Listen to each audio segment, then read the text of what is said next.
Well, I think a lot of our episodes, we try to keep it very authentic, but it's always leaned towards the future. And I mean this complimentary as a new friend of the industry here. And I feel like I'm the same ways a lot of times. It's like ready, fire, aim Yeah. is sometimes what you have to do. Yeah, I mean, and it depends on where you're at. Like, ready, fire, aim works really well when you're 25 and you have nothing to lose. Bingo. You know what I mean? But if you have something to lose, it's like, okay, maybe aim first and maybe, like, read about it first.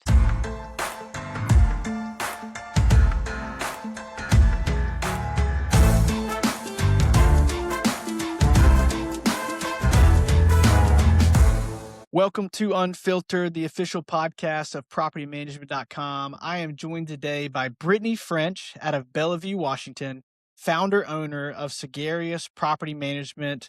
We are so pumped to have you. Brittany, how are you? I'm good. How are you? Doing really well. I did some LinkedIn stalking before our call today, and we're going to get to really fast 0 to 850 in 6 years. That's insane. I feel like I was reading like a baseball card there. I was like, that Yeah, can't be real. We're going to get to that in a second. So that's a little hook for our listeners. But sure. just to intro, tell us more about you, Sagareus Property Management, and how you got in this wild world of PM. Yeah, how I got started really was I basically when I was like 25, 25, I needed more money. I was working. I was a social worker out of college, and I responded to a Craigslist ad to get to be a site manager of a 28 unit building. You live in the unit, you clean the halls, you pick up the rent checks, that sort of thing.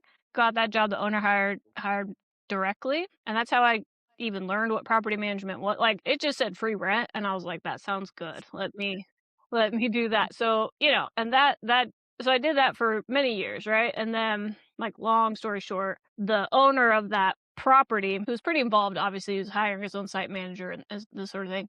He ended up not liking his property management company, fired them, but wanted to keep site management in place. So he fired his PMs, told me, like, you still have your job, don't worry about it. You're just going to have a new boss. I'm going to tell them they have to hire you. I'm like, okay, cool. So then he does that, and then he hires another one. That lasts about 2 months, and he just doesn't like them at all, and at that point, I'm like, "You wanna go get coffee?" And he's like, "Sure." So we go get coffee, and I was like, I can run the whole thing." And at the time, I was living in one of his buildings, which is 28 units, and he actually had 2 other buildings. So he had a total portfolio of 55 units. And he said, "Okay, we shake on it." He got a killer deal because he knew what he was doing, and he's like, "I'm gonna have to, like, help you and, like, mentor you, and I'm happy to do it, but I'm not paying you full price." I'm like, "Fair enough."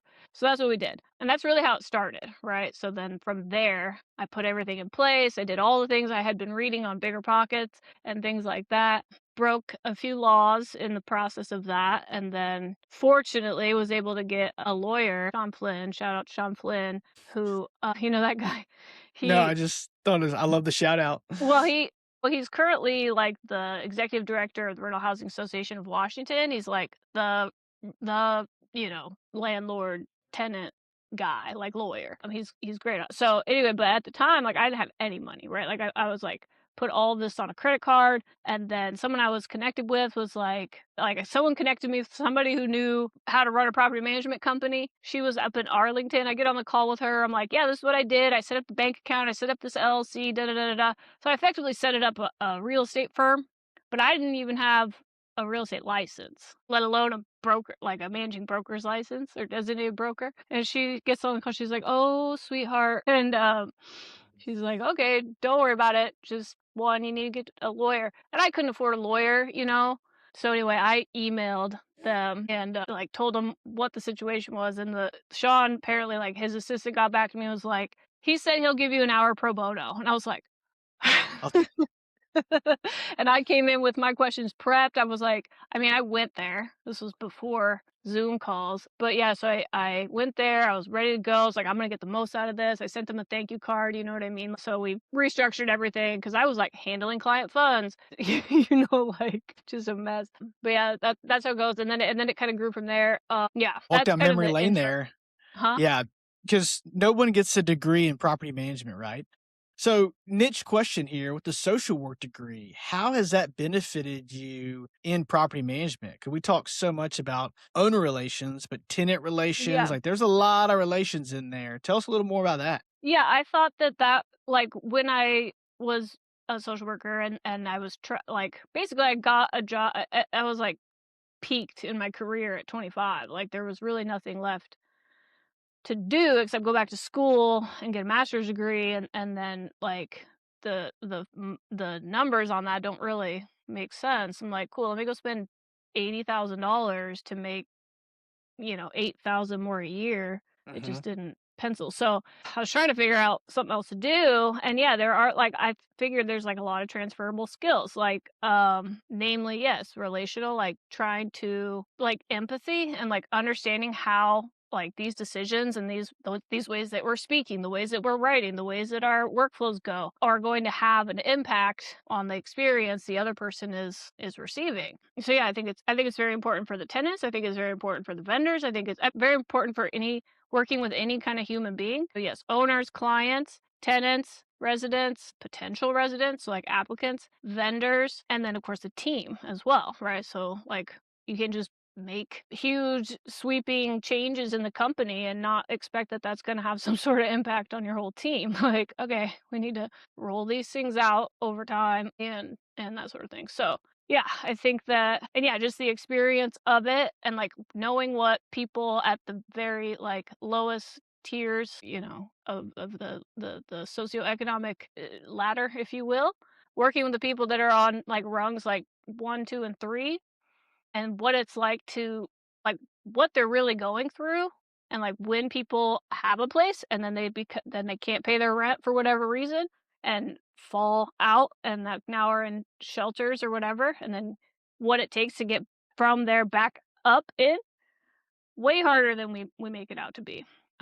Obviously, right? So just like having the empathy, having the that experience. And then during COVID, when people were just like not paying their rent, and then we got all of these, I mean, gosh, I can't remember the figures, but I feel like we got up to like 550,000 outstanding, which we had never gone over 50,000 prior to that, right? And, like, of the 50,000, like, 1 person is 28,000, so, so it was always, like, we were pretty good on our rent, and then COVID hits, and then over in, like, 4 months, it just skyrockets. Like, people just stopped paying because there was no you couldn't evict anybody.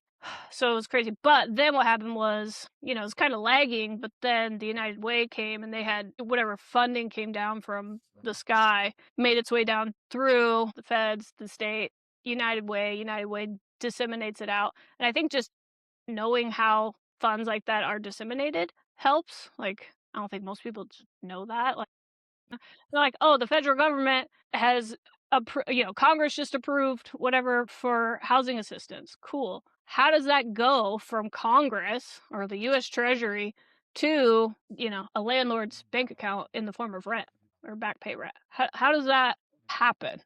Yeah, what does that flow look like? And Yeah, and you asked me before we even started about like the audience of the podcast, and it's anybody from 200 to 20,000, who knows in regards to door count. But, yeah. I think a lot of it's, 200 to 2,000. But I think for anybody starting out, or even considering a career in property management, like I love the scrappiness at the beginning. I love the fact that you really ask for your first job, which eventually became your business. And Mhm. you're right. I mean, even timestamping this, we got broker owner next week. There's a lot of exciting stuff to do that we're going to get into about AI and software and all these things in the industry about how to build a business for your life and all this stuff. But at the end of the day, you're serving people who need a home.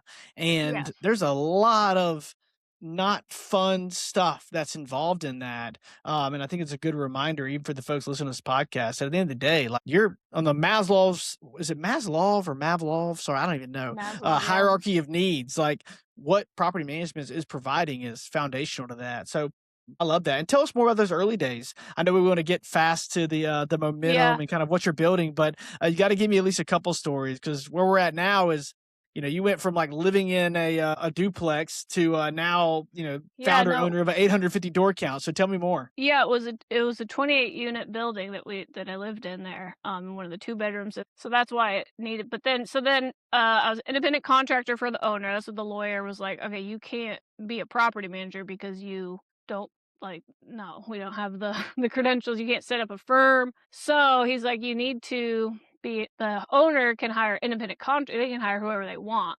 as long as your paperwork says you're an independent contractor. And then we had to set up a co-bank account, the owner and I, because I couldn't handle his funds independently. So we figured it out. We set it all up, and then I understood why, he got a bit of a discount on Yeah. on, on my Especially in those services at the. numbers. Yeah. So we did it. We went down to Bank of America. We set up a co-account so we could both do it, whatever. And then I was like, I should get my real estate license. He's like, yeah, probably. So I got my real estate license, but because I was like, okay, but I want to start a property management company. But in order to do that, you have to have a designated broker's license, which means you have to have 3 years experience as a real estate broker before you can even sit for the test. So I was like, well, this is going to be a longer road than I thought. So I got my real estate license, and then another guy and I started flipping house. Like, I started going to real estate minds and yada yada. I had my management, my 55 units. That didn't take very long for me to like systematize, especially because Mhm. I was literally doing everything from like vacuuming to collecting rents, showing units, painting, like literally everything I did. Right? Like there was no one else. So it was pretty easy to manage the team, if you will. And then of course we had contractors who could do the turnovers and stuff. But yeah, so that was that. And then so I started going to real estate thing, masterminds, you know, started flipping houses. Long story short, I flipped like 2023. I love this story. So it started in like 2020, 2015. Flipped, a partner and I flipped like 24 houses. We made $3 million. Or what did we make? Yeah, we made like $3 million, but we lost like 1.2. And then of course divide that in half and pay taxes, and it's like that was that was stressful. Was not worth it. I mean, I just. Yeah, they don't say that on the Instagram ad of Oh like, "Hey, gosh. 3 million flip properties." They never actually show the margins. Yeah, and then yeah, we made a fair amount of money on some of the deals. We lost a fair amount of money on some of the deals, and I ended up with 3 rental properties out of that, which I have since sold. But yeah, they're just like flips that didn't sell. I'm like, oh. Anyway, so just going, and then that guy and I, he was a managing broker. We started a firm, real estate firm, like just a normal brokerage, and I was kind of just doing my property management on the side. He knew about it, but he's like, whatever, let's not commingle that. It's too much. So then I was like, okay, cool. And then we decided after some time to that like flipping houses was not it. Like, let's just focus on the brokerage. So then we had the real estate brokerage. I was partnered on that. Then just doing that, blah blah blah. Time goes by. Now I get my managing broker's license. And then he was very good at running or like building a brokerage, like a traditional retail sales brokerage, right? And he had recruited like I think we had like 32 agents at the peak. Whoa, Yeah, that's a good recruiter. he was very good at recruiting. Yeah, and he wanted to build residential real estate retail model, which is basically as the owner, like get a bunch of agents, advise, mentor, work with them, sell a lot of deals, like do a lot of volume, mainly I mean, your main function is recruiting, training. Yeah. So like that's what he was doing. And so then I was like, okay, let's grow the property management division. He's like, cool, do it. And I was like, all right. So we schedule a sales meeting, and I was like, all right, boys, mostly guys, right? Like so I'm like, all right, boys, listen, this is what it is. Offended. No, just kidding. I was like, it's and they're salespeople, so you can be. It's like Fisher Price simple. Like, what is it? It's property management. What do? We do this. How do you sell it? Like this. You get this paper, you get it signed, okay, and then this is how you get paid. Any questions? No? Great. Go. And that was, I mean, it was about a 30-minute training, but that was effectively what it was. That's all they need. Salespeople can't handle anything more than 30 minutes. That's what, yeah. And so, but there was really no direction. I'm like, you guys are salespeople. Here's a new product for you to sell. Go sell it. I don't even remember what the commissions and stuff were at that time, but I was like, go sell it. And sure enough, like they go out, and within a week, I mean, I have like every kind of thing coming across I'm like, like a fourplex in Tacoma. Same week. It was like 1 week I remember very clearly because I was like, what in the actual hell? It was 4 deals in 1 week. It was a fourplex in Tacoma, which is just like not great, like low level. Then we had a single family, like beautiful home in one of the nice neighborhoods of Bellevue. We had it at like it's like $54,000 a month rent, single family one. And at the time in like 2016, like that was our highest rent place. So those two come in, and then we get a office. It was like a 4 unit office building that they wanted us to manage, and then also this, like, industrial thing, like, on the water where people would, like, bring their boat in, lift the boat up, they'd clean it, put the boat back down, and go off it would go. Like, that was, like, this industrial and they want us to manage it, and I was like, "I mean, I guess we can collect the rent." Anyway, the point is, all of these things are completely different services. The owners have different expectations, the tenants have different expectations. Some of them are commercial, which is a whole different way of managing with the way you do accounting and the triple net and all that stuff. We had no idea. We were just like, "Cool, sounds good." Bup, bup, bup, bup, bup. Chaos ensues, right? So anyway, then fast forward, my partner really just wanted to focus on retail. He was like, "I don't want to do the management," and I was like, "I don't want to do the retail. Like, I like the management." So we just kind of were like, "Let's just split off because this is we're just constantly." So I took the management contracts, he took the brokerage, and we just broke it off. And Yeah, that was so you've fine. been doubling down on the management since then. Yeah, and that was 2019. So that all like happened November 2019, I think. So that's when I say Sagareus started. Whoa. So sorry to interrupt you here, but I'm about to do a little math here. That was November 2019. Yeah. At this point, you had only had, 50K in receivables. And in what, 4 months, COVID's about to hit? Yeah. So then November. So yeah, exactly. That's exactly what happened. So Yikes. so we so we started Sagareus. Some of the people from the previous firm came with me. Some of them said we didn't tell. We were like, do what you want. But some of them had like jobs with the management side, so they're like, obviously, I'm going there. Um, for their check, their recurring payroll. And so yeah, that was November. Then December we had the Christmas party, the Sagareus first ever. It was kind of like the kickoff slash Christmas party. Did that, and shockingly, everybody got sick. And then like like a month or two later, it was like COVID. Yeah. Super And spreader event. Hadn't heard that term in a while. whew, it was nuts. So then, everything locked down, blah blah blah. We dealt with that, we just kind of rolled with it from there. And then 2023. So really, what happened was, so Sagareus was still trying to be like, oh, we sell real estate, we sell investment real estate, we do management. We're just trying to do everything, right? We did hone it into only residential's properties, which was Mhm. good, but we still were just doing everything under the sun, selling, like representing buyers, representing sellers, so like listing and selling, managing. And so we had brokers at the firm, just like a handful. And one of them was like the top broker. And I don't want to disclose his commissions, but he was making a fair amount. And I was like, I don't want him to leave the company. So what I'm going to do is give him some equity, because I just think you can just do things in the world and it's not going to be complicated. Turns out giving somebody equity in your company is very complex. Like, you have to get the lawyers have to get involved, which I knew that, but you also have to get like a CPA who's going to value the company, and this is like a taxable event, and like da da da. And there's like tax implications and all this nonsense that I had no idea. But anyway, in the process of that, like I had to get the company valued so that we could figure out how much this. I was gonna give him like 5%. Like I was just like, I just want you to be here and not leave. So when that happened, then I found out what the company was worth, and I was like, what? How much? I was stoked. I was like, I had no idea. I didn't. And so then I was like, okay, we're still gonna give. And then he came back and was like, well, actually, can I buy more? And I was like, what do you mean?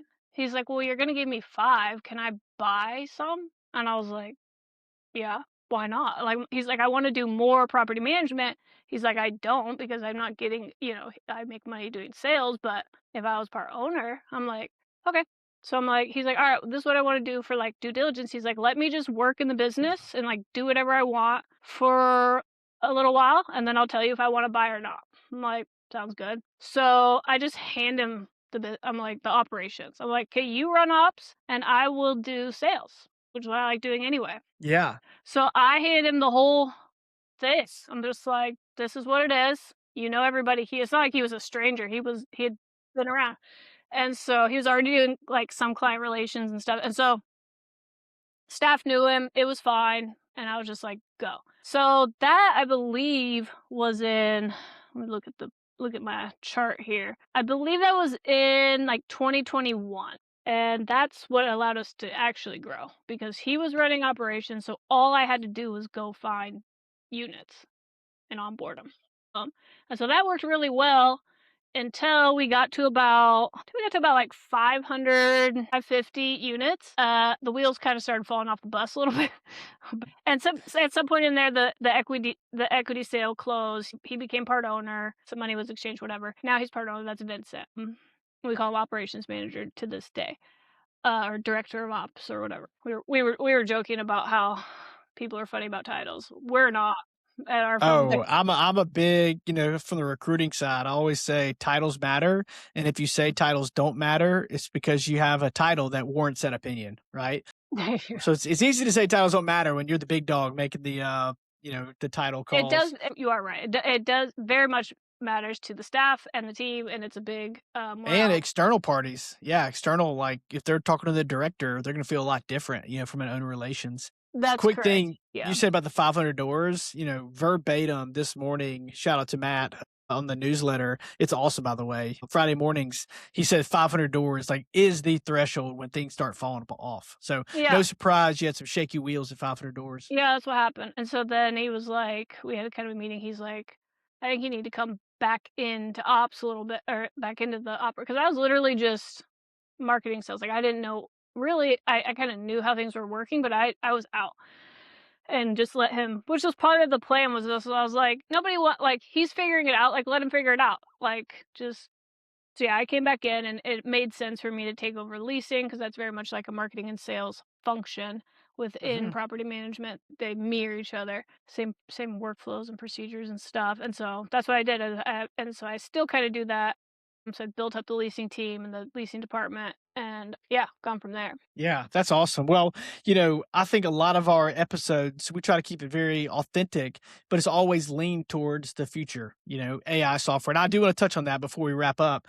But I think it's been cool today to hear, like, at the end of the day, property management, it's still a knife fight. It's still small business. It's still just scrappy. And I'm really inspired by your story from 0 to 250, 250 to 5, 5 to 750. It's all been different challenges. But yeah, and I mean this complimentary as a new friend of the industry here. It's like, and I feel like I'm the same ways a lot of times. It's like ready, fire, aim Yeah. is sometimes what you have to do. Yep. And look, I'm not saying like a blanket statement that's like always here to the comments already. It's like there's still strategy, but yeah, just moving and grooving and making stuff happen. Like that seems Well, like a thread in your career that's really paid off. yeah. I mean, and it depends on where you're at. Like ready, fire, aim works really well when you're 25 and you have nothing to lose. Bingo. You know what I mean? But if you but if you have something to lose, it's like, okay, maybe aim first and maybe, like, read about it first. Yeah, you're right. You're having a different decision matrix now Yeah. than you were at, 50 doors, right? That makes sense. And there's more people that can be beneficiaries or, Yeah, not it's a bigger for impact. decisions. Yeah, makes a Yeah. bigger But it's impact. still good to keep that sense of urgency. Well, speaking of sense of urgency, like we got connected through PM.com, but Yeah. tell me about some of the things that you're really focusing on, especially kind of the back, what are we in April now? So the back 8 months of the year, like what's getting you excited about your business, the industry as a whole? There's a lot going on right now. Like I said, it's good to be reminded that it's still a scrappy business at times. But yeah, tell me what you're getting excited about right now. Well, I think everybody's There excited it about is. AI. Nah, no shame. Let's talk about it. Yes, it's exciting, it's fun, da da da. Like, how are we gonna do it? How are we gonna bring it into our business? How are we gonna make sure we're not distracted by the new shiny thing? And like, Hmm. one question I'm always so Vincent, my partner, he was previous a senior developer, engineer, whatever at Microsoft. So this is kind of his world. So he's stoked. Like he loves it. He picks it up really quickly. And sometimes I have to I'm like, that's cool. What problem are we solving? Like, and is it worth the time?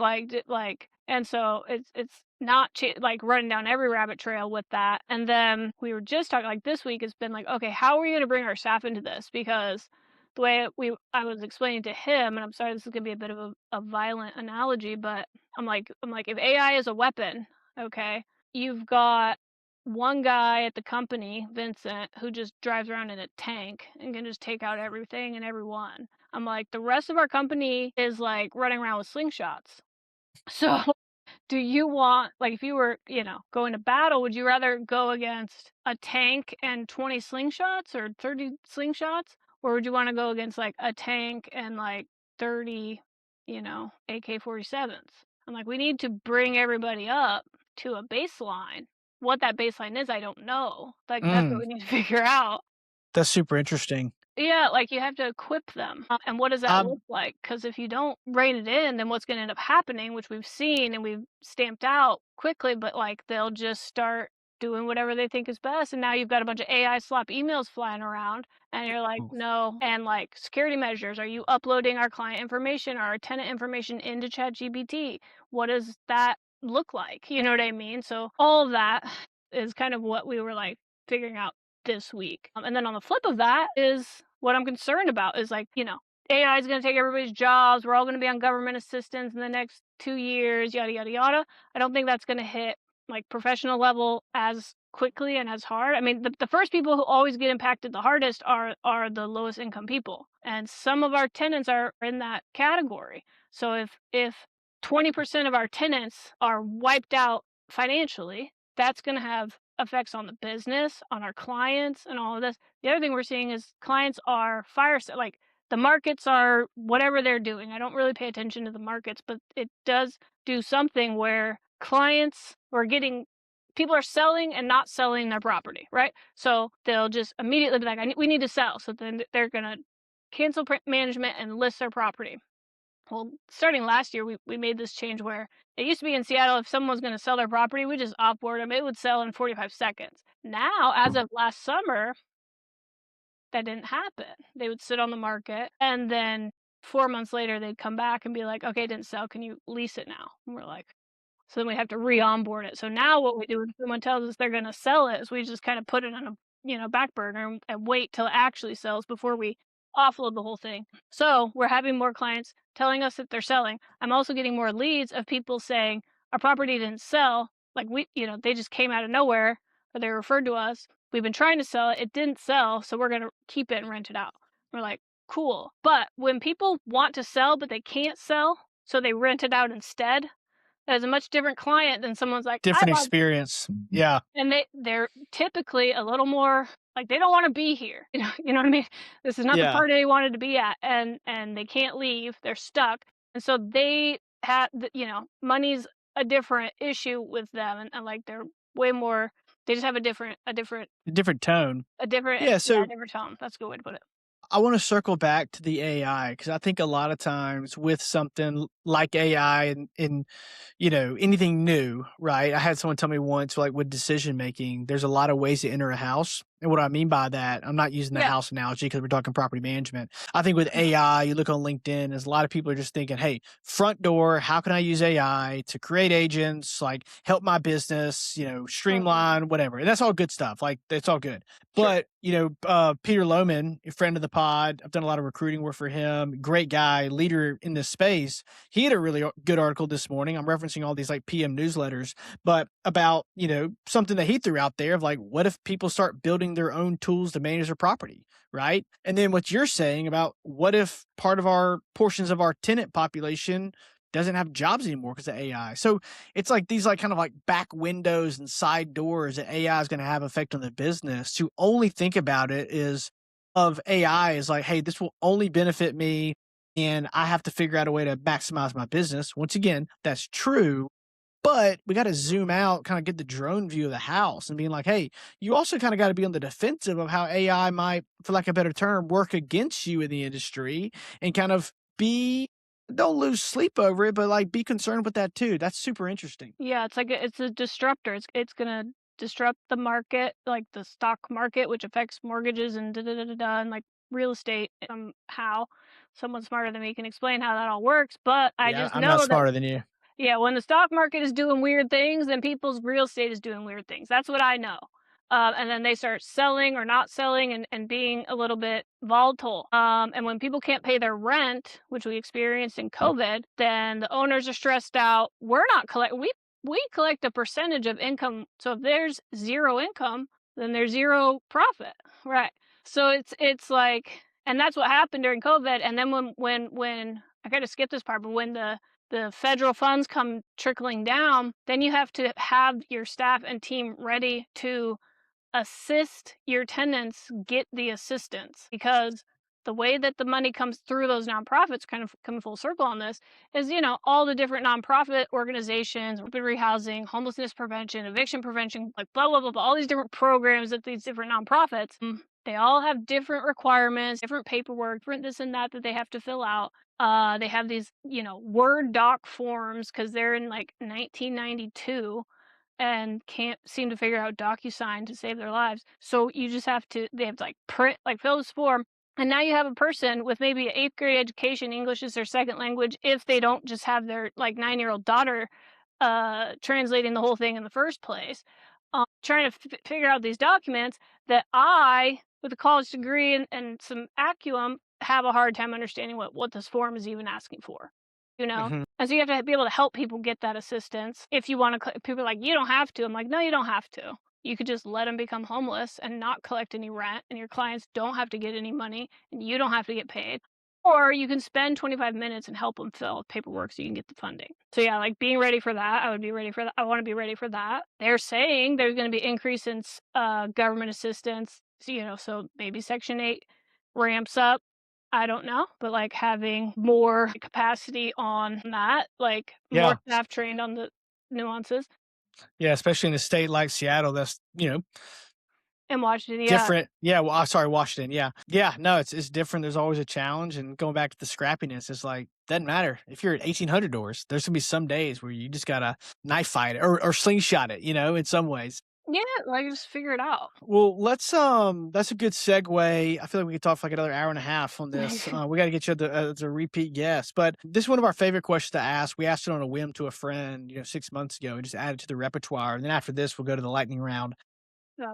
But how has being in property management changed you as a person? I think the things I've grown on the most is like as a person is just being very intentional and being aware of when we're doing too much. Like you could like, oh, we're gonna improve, like we're gonna make the best business ever. It's like, okay, cool. Are we improving? Like you can't improve everything at once. You have to improve something Mhm. very small at once. So like as an example, we did mailbox keys. We had a month where like three move-ins and the mailbox keys were not there, they didn't fit, or they were messed up. I'm like, what is wrong? What's going on with the mailbox keys? So the way we attacked an issue like mailbox keys, I was like, cool, you guys can't seem to figure this out, or this is like not like sticking. It's not because you're stupid, it's because you have 1,000 things to remember. Mm. It's like, okay, well, we're emphasizing mailbox keys. So I want it checked pre-move out, after move out, at the turnover.